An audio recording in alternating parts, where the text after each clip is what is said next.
We are hosting another Makers of Minnesota dinner at the Lexington in St. Paul. Not only will you be front and center with some of the best Minnesota makers in the Twin Cities, but you will be treated to a 3-course dinner compliments of Chef Nick from the Lexington, who will be using the featured maker's ingredients in all the courses he's making for this special event. Our October dinner is Tuesday, October 25th, and our featured makers are so fun, including Milk and Honey Ciders, who's making beautiful ciders at their orchard in St. Joseph, Three Bear Oats, who specialize in grain bowls full of delicious goodness. Also on deck is Taking Stock Foods. They've got these organic bone broths that taste amazing and are so good for you, as well as Olive Oil on Tap, who has formulations of specialty oils and vinegars that are out of this world. And speaking of out of this world is Mrs. Kelly's Tea. Mindy Kelly is truly a savant at blending the most beautiful, flavorful, aromatic teas, and she's been doing it for years in Northeast Minneapolis. I can't wait for you to meet her. I'm so excited to see how Chef Nick will use all these ingredients in this multi-course menu. We'll have a limited number of tickets for this special dinner, and when they're gone, they're gone. So go to thelexmn.com and sign up via Eventbrite for the Makers of Minnesota dinner. Get your tickets now at thelexmn.com and watch for details on our November 29th dinner, where Chef Nick will be cooking the book, The True North Cabin Cookbook, just in time for the holidays. So go to thelexmn.com to get tickets and sign up for my free newsletter so you're always in the know about any events I'm excited about or hosting at stephaniesdish.com.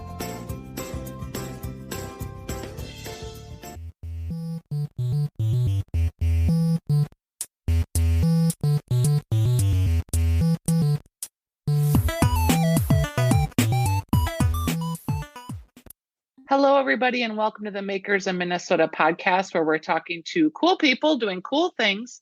Today, I'm talking to Tom Whisenand, and he is the co-founder and CEO of Indeed Brewing. And I'm so glad to talk to you because you guys are on the cusp of something really controversial, but also really cool and maybe really fun with the launch of the THC hard seltzer that you have, Too Good. You also had a CBD seltzer prior called Lull that you're bringing back into production. And we're getting you, this is the end of August, and this will air in September. So we're getting you on the really beginning cusp of this new and emerging industry. What does that feel like? Because you guys kind of were on the front end of the beer movement too. So good for you. Yeah, I mean, it feels good. In beer and in alcohol, you kind of are very restricted in what you can do. And so for the past 10 years, and we've certainly kept ourselves busy, growing Indeed into, a relatively large craft brewery and popular tap room in Minneapolis and then Milwaukee. But I will say over the past 10 years, we've had a lot of ideas and those ideas weren't always possible because we're involved in alcohol. So the change has happened recently with the legalization of hemp-derived THC in Minnesota for use in consumable products is kind of a game changer for us because we get to be involved and participate in it. And it's something that we've always sort of been eyeing, honestly. Lull was a step towards the idea of making a THC beverage in the future. And it's kind of, it's really exciting. We just turned 10 years old. And it feels like we're turning, it's not just like another chapter in Indeed, but maybe it's like another whole section in the book. So, yeah, for sure. And you guys originally started with the Lull product that's CBD based, and you are bringing that back online. Can you, you have 2% THC in your Too Good product, and the legal line is 5% apparently.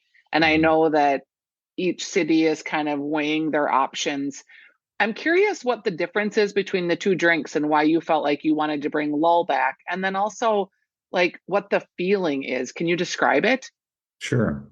Yeah. So, Lull is the original beverage we made, which is, made with just CBD, which was derived from hemp, but doesn't have, at least as much perceived sort of, psychoactive impact on you.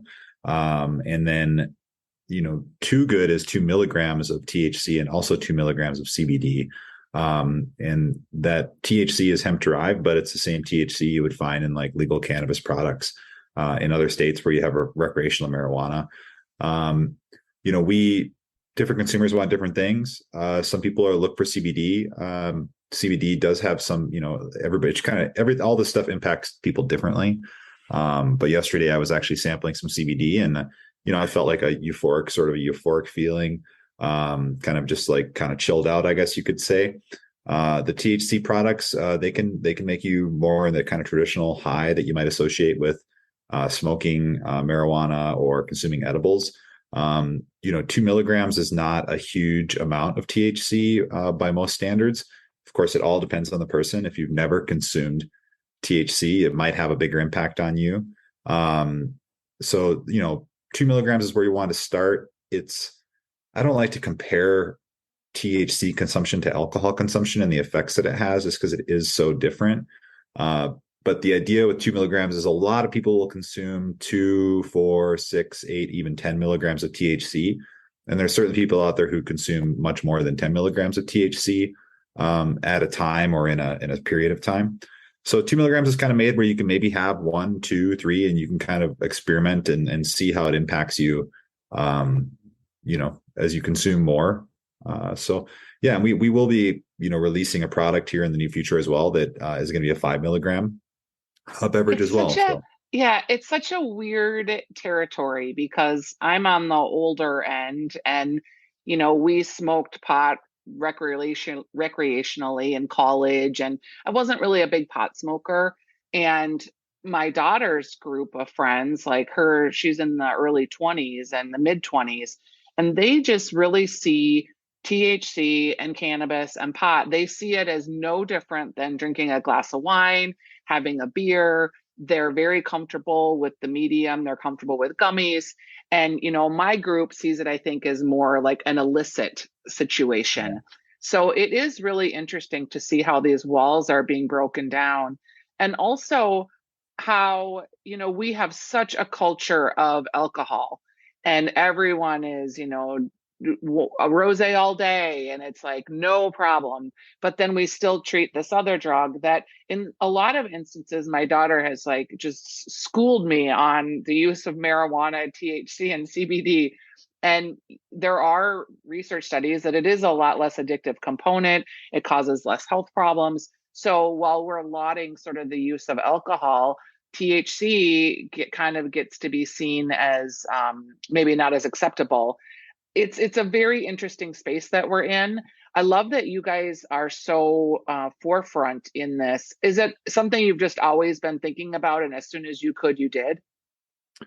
Yeah, I think, like you're talking about, that the stigma has changed a lot in my lifetime, from being, younger and experimenting when it was really, really, really stigmatized and really legal. And both you and I think have seen the changes in our adult lives really progress, and even the language that we use now to talk about, like you mentioned, smoking pot, and I've smoked pot before, but now today I consume cannabis, and it is and just it's not your mom's ditchweed.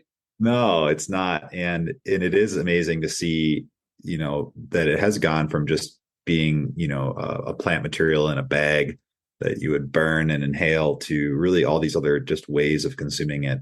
And it's great because I think it's given consumers a lot more control over what they're consuming, and the options, and it's helped people explore the various uses for it. And, what led to recreational cannabis has been the medical originally, and saying, hey, this is something that can be good for you. And you mentioned those health effects. So, I personally have always been someone who has looked at cannabis and thought that it could be a positive thing, much like I look at alcohol and see it as being a positive thing. Doesn't mean that it can't be bad. Doesn't mean that, it's good reason that we have age restrictions on consumption of things, and that there's, in the case of alcohol, at least there's taxation that leads, a lot of that money goes towards, sort of public benefit to try to offset the negative impacts that are caused by alcohol. And I think you see the same thing happening in other states with cannabis, and I'm sure you'll see it happen in Minnesota. Yeah, I mean, I 10 years ago never imagined that I would essentially be involved, and our company would be involved in producing a THC beverage and actually selling it, and basically becoming a participant in this growing cannabis industry in the country and now the state of Minnesota. That being said, it's a natural fit for myself just because of my interest in it over the years, and in our company and just the culture of our company. I mean, if you look at Indeed and you look at the brands that we create, the experience that we have at the tap room, we have a little bit of a psychedelic bent. We have a little bit of a counterculture bent. We kind of attract people who feel comfortable in that space. It doesn't mean we didn't have conversations as we waded into THC, like, hey, like, if you are uncomfortable with this, if you don't want to work on this, we want to have a chat with you. We want to make sure that we're not ramming this into a company, because we are a company of nearly 80 employees. And so we have very diverse, set of people and viewpoints and experiences and everything. And not everybody at our company consumes cannabis. So far, it's been a really fun fit. And I think the other kind of piece of that is, we aren't a brewery, we aren't a business without people who consume our products. And I feel like it's just a natural fit for a good chunk of the people who are fans of Indeed and what we do on the beer side. And we've seen that sort of growing and changing tastes of consumers. People are drinking less. Younger people are drinking less. They're interested in other things. Some of those things may have like a psychoactive impact like THC does, or alcohol. And so they're just kind of looking for different ways. So we're excited to have this available, in our brewery for people who are looking for something besides alcohol as well. It's kind of crazy too. I hope, Minnesota is sort of the land of the Puritans. I really hope that they decide to just legalize, because then at least the government can get some benefit in terms of providing alternative resources if people need them, and just making an even fair playing field and having some regulation. It's just crazy that we're still acting like, this isn't being sold everywhere. But on to other subjects. It's hard to talk to you without thinking about Chuck Yu. Yeah. He is an artist that I know from some of the festivals that I've worked on, and he's designed a lot of the labels on your cans. He hasn't designed all of them. Yeah. So we basically, with Chuck, we've worked with Chuck since we started 10 years ago. He's been an amazing partner for us. Whenever we're doing a new brand that's going to kind of be a mainstay, be something that happens all the time, we have him design the artwork for it and collaborate with our in-house designer, Andy Kiekhofer. And then Andy kind of takes that art and adapts it to a can and fits it into the labeling, along with all of the regulatory labeling requirements that we have and all those things. And then we do some, for things that are not necessarily going to be done over a long period of time, or maybe something we're just starting out, we'll just do an in-house label without Chuck. Chuck is an amazing and very successful artist that we've been just really lucky to work with over the years. And so we try to deploy him only on the things that are going to be a little bit bigger things for us. Right. But yeah, I think he's a huge part of the Indeed brand, and it's impossible to imagine Indeed without him. I mean, he's helped us create, our whole identity, and a brand identity says, it's everything really. It's really the first way people usually interact with you is when they see you. And the seeing you oftentimes leads to them then trying your actual product and trying the taste. So from the very beginning of Indeed, we just believed we had to have kind of all of the key components done in a really, really excellent way. So, you could have the greatest liquid in the world inside of a can, but if the label was terrible, it sort of ruins the experience, and vice versa. And then also just running a business that, in a company that is a good company and does good things in the community and is engaged with that part of it, because people care about who makes their beer and what they do and what the purpose of that business really is. So I feel like over the years, we've, really tried to succeed on all those fronts, and something we continue to do. And it's, kind of back to the cannabis thing as well. THC, we're trying to do the same way with that as well, where we're just not rushing in and creating, just something random and throwing it out there. It's something literally we've been working on for years and have only been able to launch like a beverage like that successfully in THC or in beers by the diligent work that we've sort of built up over time to be able to do it. Are you surprised at the success level that you've had with the pistachio cream ale and also a little bit of the honey lager? Yeah, I'm honestly astonished. It's everywhere, the pistachio cream ale. It's crazy. And I really like it, but I can't believe the amount of random bars that are carrying it. Yeah. Yeah. It's funny because you mentioned both pistachio cream ale and then Mexican honey. And yeah, I would say both of those beers are beers that like it's not that they didn't take a lot of effort to create, but they sort of just happened on their own. They weren't something that came out of like a big we have big planning meetings, we have big brand calendar planning meetings quarterly and look to we're like right now we're talking about 2024. But those are just beers that just sort of like happened in this like, hey, what if we did this? And gosh, that'd be pretty, relatively straightforward for us to do. We think we know how to do that. Let's give it a shot. In the case of Mexican Honey, that was back in the early days of Indeed when it was very few people working there, and which kind of in some ways made doing new things very easy. We'd just be like, well, let's just do it. And that's how that beer happened. And then it just grew from there. And Pistachio Cream Ale is kind of a different example of that, where we actually, we had the idea, but we had recently opened up our pilot brewery and taproom in Milwaukee, Wisconsin. And we're like, well, let's go brew it down there because it's a smaller facility. And we were able to kind of test it out there and people liked it down there. And then we were able to brew it up in Minneapolis. And then it just, it just exploded. And yeah, you see it a lot of places. People like cream ales in the upper Midwest. New Glarus Spotted Cow is a great example of that. It's a cream ale. Castle Danger has a successful cream ale. So I think it was just kind of a natural momentum thing for people. They're like, oh, I know what that is. And I think I like it. What I really like about pistachio cream ale is it seems like there's a huge wide audience of people that like it. People who maybe, aren't necessarily the biggest craft beer drinkers in the world, but they do like craft beer and they're curious about it. Brings a lot of those folks in, brings a lot of people in who just don't like hoppy beers. It's a fun beer. We've never tried to take ourselves too seriously at Indeed. So having a beer with like a bunch of weird psychedelic pistachio guys on it, it's just sort of awesome and funny and people get a kick out of it.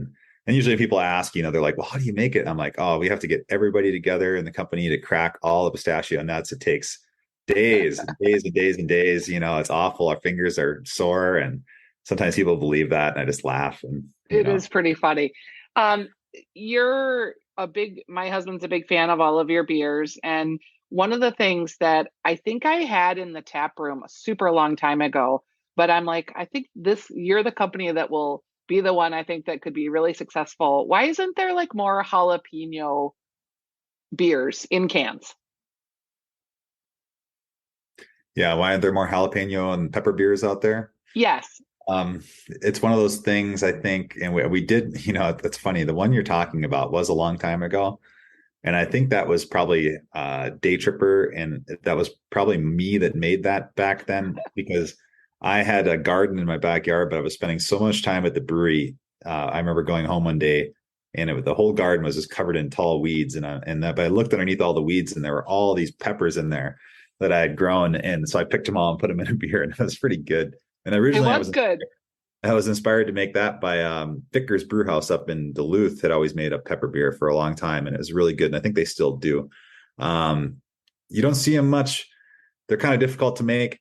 Handling a bunch of peppers in a brewery is not very much fun. People get it on their fingers and they get it in their eyes, and then their eyes are burning. And it's just one of those things that people love to try and will drink in a tap room. But if you made a 6-pack of pepper beer and put it in a store, it would fail miserably, guaranteed. Oh, darn it. I did. I had one that if you get a chance to try it, it's being made in a small brewery in Minnesota. It's called Vengeance. It's a jalapeno cream ale. Jack Pine. If you get a chance, order it, because I had it some the other day and I was like, it reminds me, whenever I have a pepper beer, I think of that beer that I had at your tap room, because I loved it so much. And we'll see what happens. Ingredients, it's just, you never know. People right now, you see people experimenting with like mushrooms in beers, and who would have known? But you never know. Maybe peppers are the next thing. We interviewed Brad Glynn from Liftbridge at the State Fair, and we were talking about what's the next thing in beer. And he asked us, Stephanie March, my radio partner, and we both said savory. There's been so much with the fruit forward and the hazies and just this real juicy factor. And we were both like, how about a sage beer? How about a lemon thyme something? Just something more on the savory side. Yeah, we made a sage beer long, long ago, maybe 8 years ago. It was called Sagecoach. It was just in town. But it was fun. It was very sagey. Thanksgiving.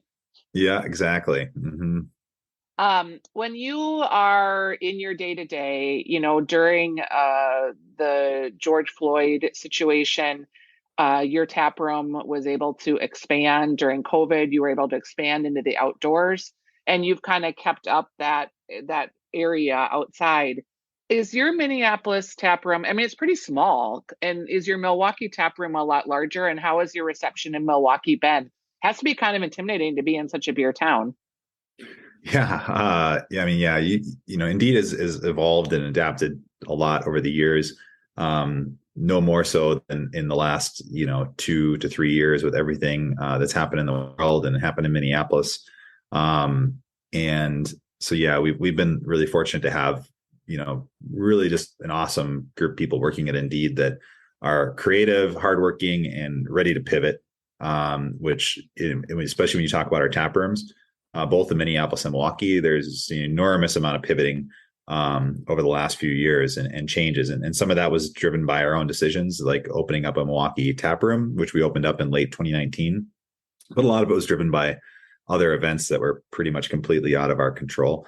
And so we've been really lucky to have all that. I think we've really been enjoying the last year or so here, where it feels like there hasn't been a lot of pivoting that hasn't been a result of us all getting in a room and saying, yeah, let's do this. Let's go for it. Yeah. Been really nice, because it's really exhausting to have to constantly change things when you don't really want to. The tap room in Milwaukee opened late 2019. It is bigger than the primary Minneapolis tap room. It's a little bit different in sort of setup. It doesn't have like much outdoor space. It's like a nice, cozy interior beer hall. It's very nice.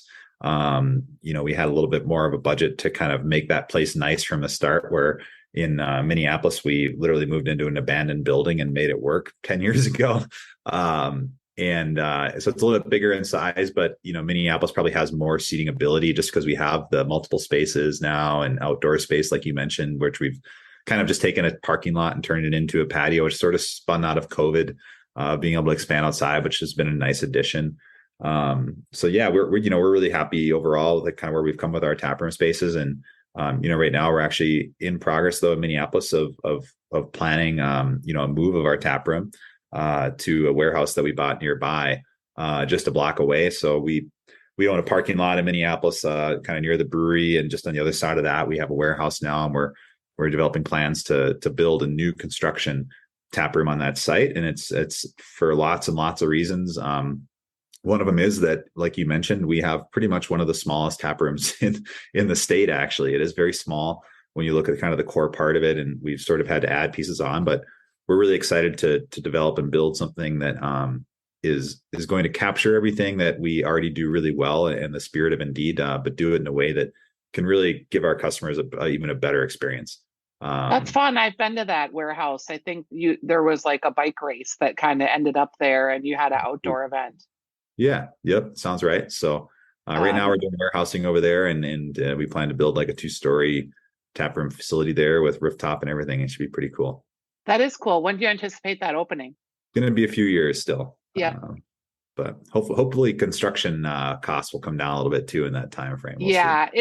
It is actually. Lumber is a little bit less, I'm hearing. And so good planning on your part. Well, it was really nice to actually chat with you. I'm a big fan of the beer, and I will try the THC infused seltzer when I get a chance. I'm going to do it with my daughter, because she's like, you can't do it without me, Mom. She's like, you need someone to be there with you. I'm like, fine. But I'm looking forward to it, and I'm glad that you guys are in the space. I think if anybody can do it responsibly and fun and make a living at it, why shouldn't the Minnesota makers, Awesome. Yeah. Thank you. Yeah, it was great to talk with you, and we'll release the podcast in September. I'm a few weeks ahead, so I'll give you a heads up before we release. Great. Thanks a lot. Okay. Thanks, Tom. All right. Before you go, I got to ask though, where are you? Oh, I'm in Ely, Minnesota. Okay. Awesome. I just launched a cookbook, and I have a bunch of events. My husband and I are preparing our van. We bought a Winnebago Paseo during the coronavirus. Cool. Well, yeah, I saw the 7.5 minute topo map. I thought you might be somewhere cool, and Ely's great. So yeah, absolutely. That's funny. All right. Well, we'll talk soon then. All right. Thanks again. We'll see you. Thanks. Yep, bye-bye. Bye.